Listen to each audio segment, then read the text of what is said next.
this past Saturday, my husband and we woke up in the morning like we normally do on Saturdays. Saturdays are always like our slow mornings because my husband works from home. I'm a stay-at-home mom, and so we spend a lot of time obviously in the house.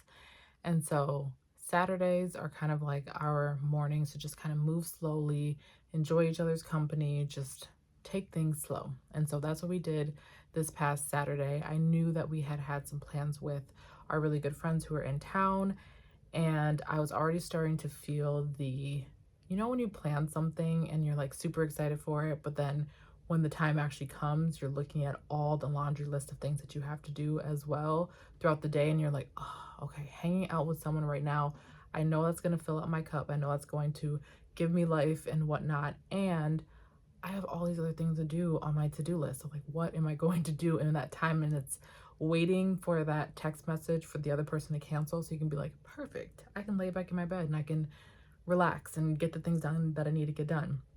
That's kind of how I was feeling going into that Saturday morning. I had my nice cup of coffee, we had breakfast, we were just all hanging around, sitting around in the kitchen.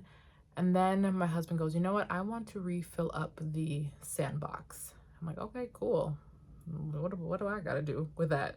I got all the things on my list to do that are inside the house. That's totally fine. And then he says, I'm going to go to Menards and I'm going to go get some new sand because our sandbox was just kind of old and just my husband built it from scratch actually, and the sand in there has been in there for a couple of years, and so there's been a few winters and all that stuff, and so it's usable, but it could use a little bit more sand.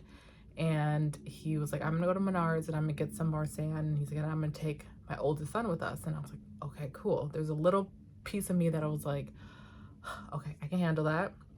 And then I was like, okay, what about Koa? And he's like, oh yeah, I'll take both boys with me. And I'm like, oh my gosh, thank you.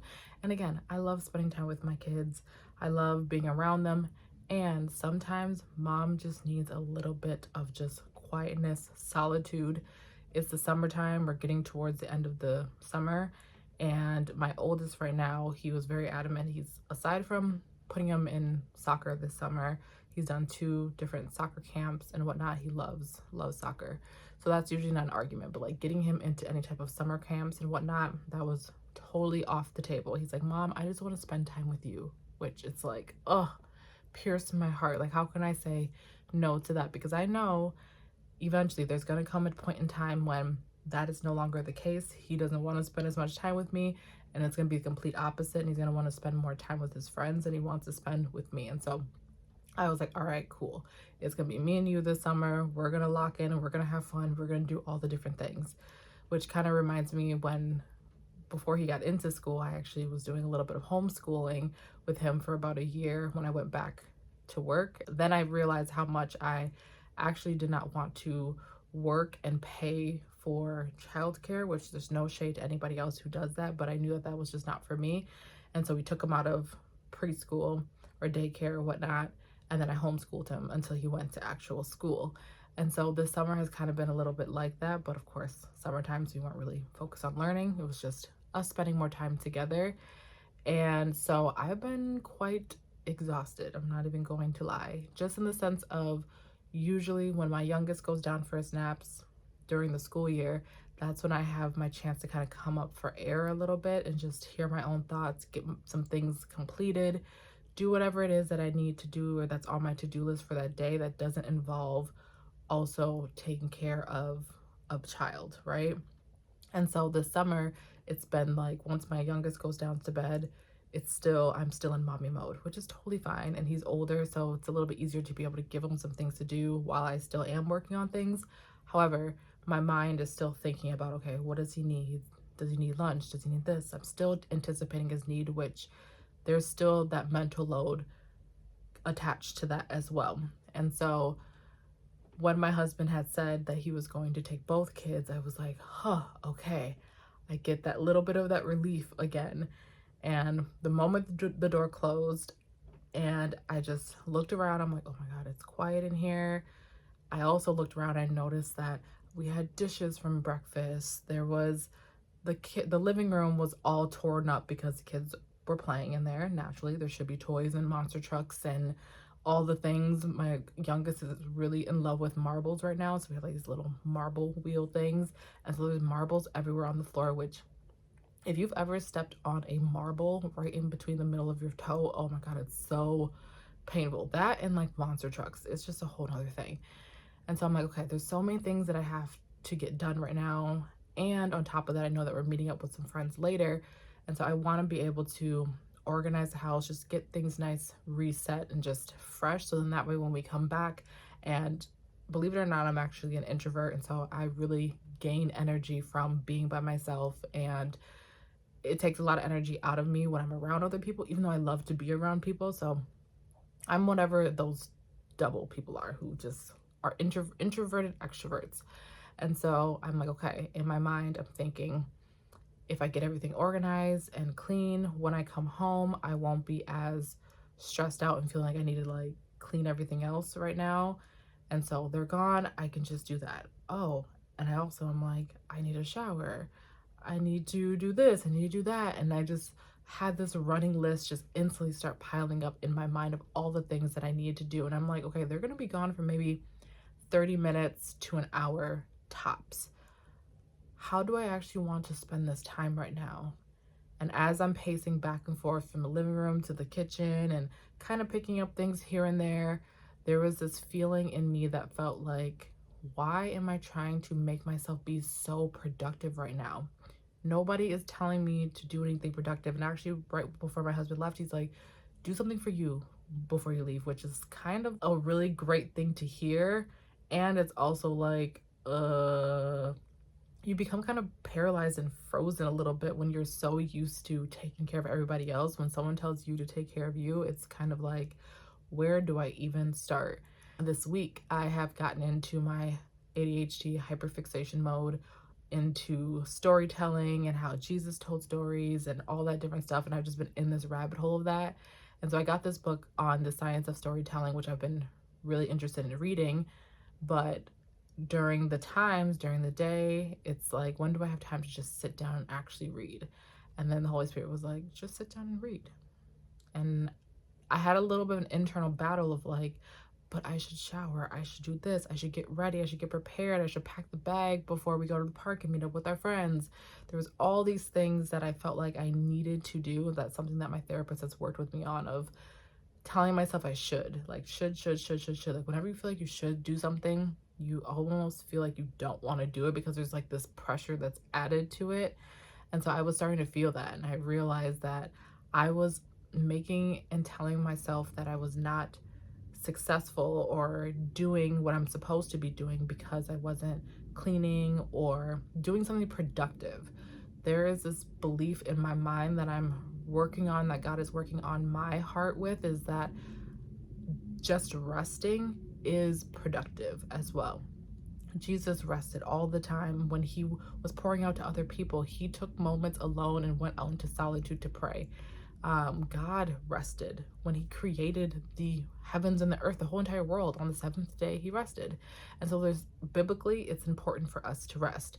And in day-to-day life, I am constantly being reminded of that, especially when I want to just keep on moving and keep on going, because I know that when my kids came back and my husband came back, they would have gotten a mom who was just more anxious and just frustrated and overwhelmed. I would have had a clean house.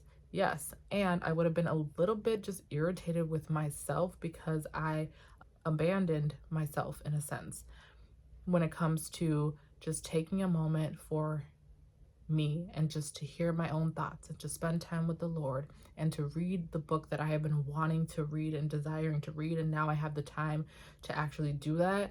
So there should be no reason that I'm feeling that intense guilt or frustration or just like anxiety around just doing something that is of leisure. That is so important. We forget as moms how important it is for us to just do a couple of things, even if it's just 10 minutes, which after they left and I finally decided, okay, you know, I'm going to sit my butt down and I am just going to read a couple of pages. That's exactly what I did. I sat down and I read a few pages of the book, and it just filled my cup up in the sense of, oh, I do have the power and control to make decisions and do things that are going to, at the end of the day, actually help the bigger picture versus feeling like I need to just be doing something and constantly like a busybody. That hustle mentality, it can burn you out. And if you are a mom of young kids and you're already providing and taking care of all their needs, we are putting ourselves completely on the back burner, even in these little moments of time where you have the choice to just decide, okay, am I going to just sit down for a moment? And I would highly encourage you to not pick up your phone and scroll. That was the biggest thing, because I'm like, if I'm active and moving things around and cleaning up and doing the laundry and whatnot, then I'm not just picking up my phone and scrolling, which I think actually takes way more of your energy away. As much as we believe in our minds and think that it's giving us energy, I do believe that it's actually taking away our energy. And so by me sitting down and choosing to take a moment, take a beat, allow myself to just rest and be still and read and focus on the words on the page, it actually filled my cup up so much more. And I didn't need a whole grandiose thing where I got a massage and got my nails done and did all this other things. Like, no, it wasn't even that serious. It was just a simple, I want to read a book and I'm going to read my book. And I did. And then even after I finished a few pages, I'm like, okay, I think I'm good. Of course I can keep on going, but I was like, now I actually do want to take a shower. And I took a shower and I put a little bit of makeup on that Saturday, and I just got prepared and ready for the day. And then my kids came home and I was just in a happy, lighter mood because I chose to pour into myself and allow myself to just sit and be present for a moment versus just moving into the next thing and feeling like I had to just tick everything off of my to-do list, which I still was able to get stuff done throughout the day. Our friends, we went to the park and then they ended up coming over afterwards for dinner, which we weren't expecting. And so you know what it's like. If you know, you know. Tell me you're about to come over to my house and I will have my house spick and span in like 15 minutes. And so that was the case. I was able to get my house clean and we were able to have some guests over. So like me and my mind trying to plan it out and be in a certain way and how I thought it should go, everything all worked out for the good and how it was supposed to work out without the stress, without the overwhelm, without all of that extraness. So yeah, that is a lesson that I wanted to share with you, is that sometimes the very productive thing that you need to do when your husband says, you know, I'm going to take both kids, I'm going to leave the house, you have some time to yourself, resting is okay. That is an okay thing to do too. Being productive, getting the house clean, doing all those things, yes, that's fine as well. And don't feel bad for just existing and just taking some time to do whatever it is that's going to actually fill you up and give you more energy to be able to pour into everyone else around you. And so I hope this video was helpful. Leave a comment down below. What are the things that you feel like when you feel the pressure, you have that open time and open window? What do you typically choose to do? Do you choose to continue to be productive, or do you choose to allow yourself to have a moment to actually rest and just be still and spend that time with the Lord and just be present? What does that look like for you? I would love to hear in the comments below. Until next time, I will see you guys all in the very next video. Bye.